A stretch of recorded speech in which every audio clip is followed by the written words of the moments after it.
To take a fairly brief call on this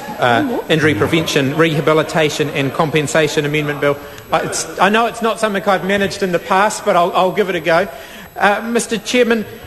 I want to stand and simply say at this point that the Labour Party supports the 24-hour no-fault compensation scheme, something that the National Government seems intent on undermining at every available opportunity.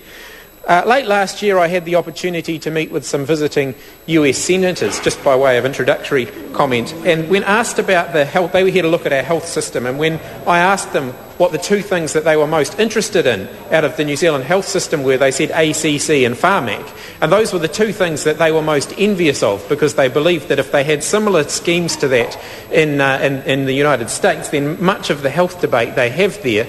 would be mitigated. And so it's very concerning to see some of the provisions in Part 1 of this bill, in my mind, undermining the very good ACC scheme that we have without a clear case being made to support them. Because there appears to be very little evidence here, and the National Government instead appears to be undermining the ACC scheme so that it can get away with doing what it's wanted to do all along, which is to introduce a much greater extent of privatisation into the scheme.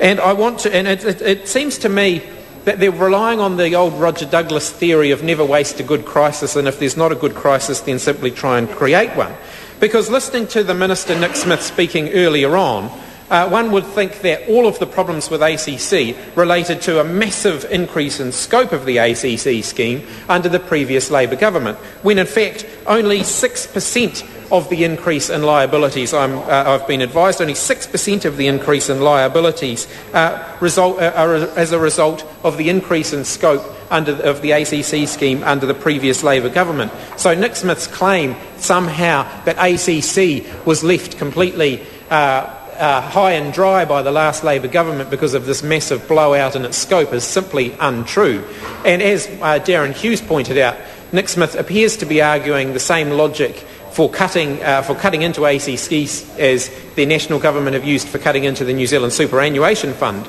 which is that because the investments that ACC have been able to make on the international market has been lower in the recession, that somehow that means we should make savage cuts into it. And of course the New Zealand Superannuation Scheme has rebounded significantly during that time. I'm sure ACC will have made back a significant amount of the losses that they have made as well. I want to also note at this point that the Labour government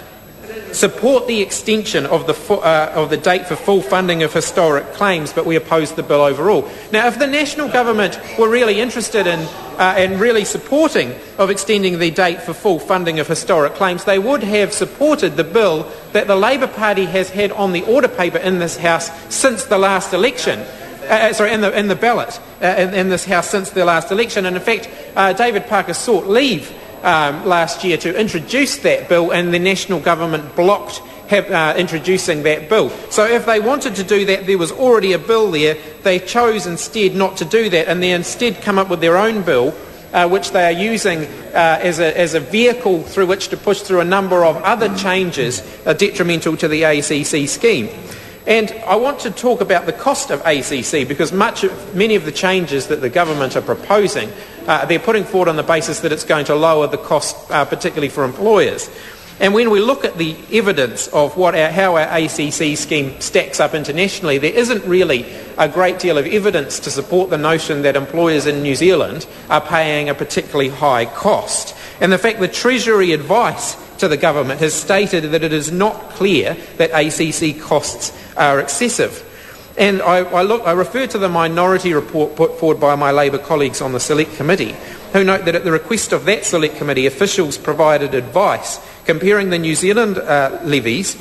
for employers with the premiums paid in Australia. And they show that the ACC costs for New Zealand employers are substantially lower than the cost paid by Australian employers. So this could, of course, I could be mistaken here, but this could be one of the National Government's key initiatives to catch up with Australia. They want to catch up with Australia by making our employers pay the much higher ACC-related, accident-related levies to what they pay in Australia. So I think, they've abandoned the idea of catching up with Australian incomes, so perhaps they're now going to console themselves with increasing the levies paid by paid to ACC by our employers instead.